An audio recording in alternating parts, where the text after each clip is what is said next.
सोलापूर शहरातील रिक्षा संघटनाच्या वतीनं जिल्हाधिकाऱ्यांना निवेदन देण्यात आले। प्रशासनाने आनंद दिघेंच्या नावाने रिक्षा चालकांसाठी कल्याणकारी मंडळ स्थापन करण्यात आले। मात्र हे रिक्षा कल्याणकारी मंडळ फसवणूक करणारे कल्याणकारी मंडळ आहे, अशी संतप्त प्रतिक्रिया संघटनेचे अध्यक्ष रियाज सय्यद यांनी दिली आहे। आनंद दिघेंच्या नावाने सुरू झालेल्या कल्याणकारी मंडळात सरकार फक्त 50 कोटी देणार आणि रिक्षा चालकांकडून 1500 कोटी जमा करणार, ही सरळ फसवणूक आहे। सरकार रिक्षा चालकांची रक्कम वापरणार, असे रिक्षा चालकांनी संतप्त प्रतिक्रिया दिल्या। सरकारी कर्मचाऱ्यांना 60 वर्षात, निवृत्त रिक्षा चालकांना 65 वर्ष, हा कुठला न्याय? राज्य सरकार सरकारी कर्मचाऱ्यांना 60 वर्षात निवृत्त करते, निवृत्तीनंतर त्यांना निवृत्ती वेतन दिले जाते, मात्र रिक्षा चालकांना कल्याणकारी मंडळाकडून असे लाभ दिले जात नाही। उलट परिवहन मंत्री प्रताप सरनाईक यांनी 65 वर्षानंतर रिक्षा चालकांना एकदाच सन्मान निधी म्हणून 10,000 रुपये दिले जाणार आहे। वाहतूक संघटनेचे अध्यक्ष रियाज सय्यद यांनी व रिक्षा चालकांनी प्रतिक्रिया देताना सांगितले, आम्हाला सन्मान निधी नको तर निवृत्ती वेतन पाहिजे। परिवहन मंत्री प्रताप सरनाईक यांनी सन्मान निधीचा निर्णय मागे घेऊन निवृत्ती वेतनाची घोषणा करावी, अशी मागणी रिक्षा चालकांनी केली आहे। आज वाहतूक संघटना संयुक्त महासंघातर्फे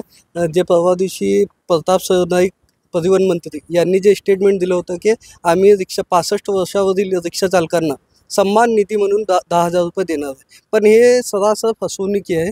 का म्हणजे वाहतूक संघटना संयुक्त महासंघ असू दे किंवा महाराष्ट्रातील प्रत्येक संघटनांनी जेव्हा कल्याणकारी मंडळाची बाबत लढा घेतला आणि त्या लढ्यामध्ये कल्याणकारी मंडळ स्थापन झालं, तर स्थापनमध्ये एक प्रमुख मागणी हे होती आमची सर्वांची की 60 वर्षावरील रिक्षा चालकांना, टॅक्सी चालकांना दरमहा 10,000 रुपये असं पेन्शन मिळायला पाहिजे होतं।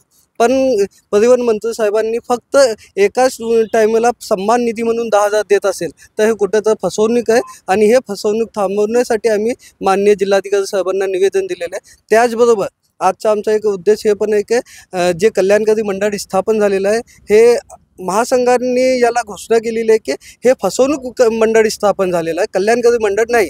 का म्हणजे 50 कोटी सरकारचे अनुदान आहे आणि 200 कोटी रुपये जे चालकांचेच आहे, क्योंकि जवळपास 25 लाख चालक आहे आणि रजिस्ट्रेशन फी 500, 300 रुपये सभासद फी, एक रिक्षा चालकांना 800 रुपये फी घेण्यामागे 200 कोटी रुपये, 25 लाख रिक्षा चालकांचे 200 कोटी रुपये आमचे जमा होणार आहे आणि सरकार निधी देत आहे फक्त 50 कोटी। म्हणजे कुठं तर आमचाच पैसा घेऊन आमचाच कल्याण करण्याचा यांचा हेतू आहे।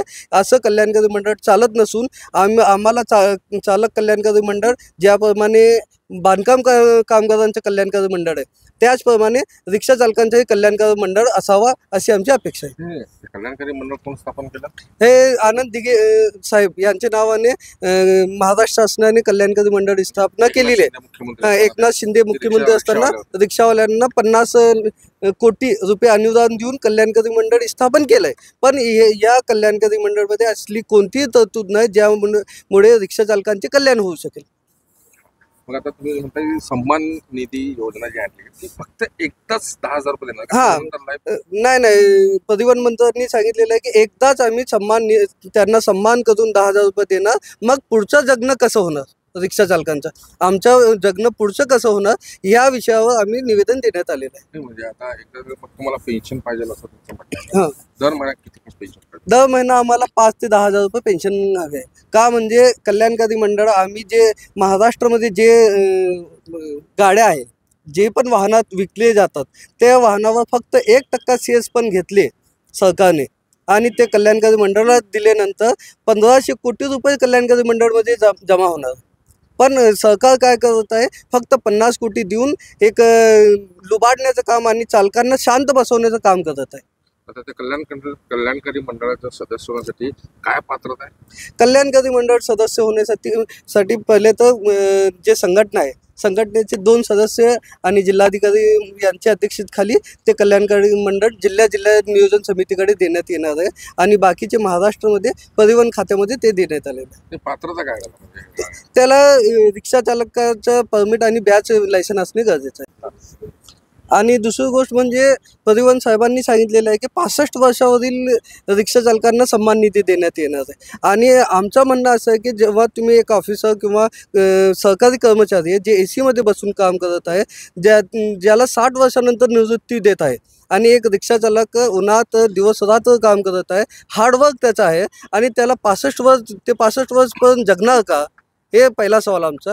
तर तुम्ही कुठं ना कुठं रिक्षा चालकांवर अन्याय करण्याच्या एक हेतूनेच फक्त कल्याणकारी मंडळ बनवलेलं आहे आणि हे कल्याणकारी मंडळ लुबाड मंडळ म्हणून आम्ही घोषित करत आहे.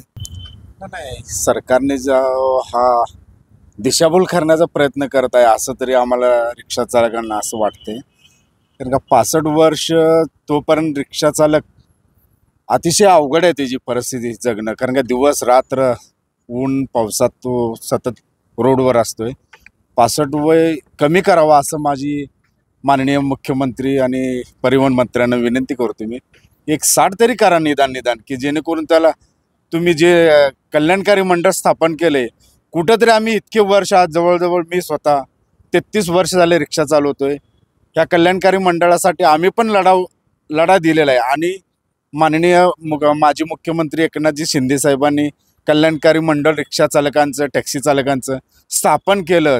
त्याप्रमाणे निदान त्याचा 1% तरी भाग आम्हाला मिळावं, वयोमान कमी करावं अशी माननीय मुख्यमंत्र्यांना या आम्ही वाहतूक संघटना संयुक्त महासंघाच्या माध्यमातून सांगू इच्छितो. जय हिंद, जय महाराष्ट्र, जय महासंघ.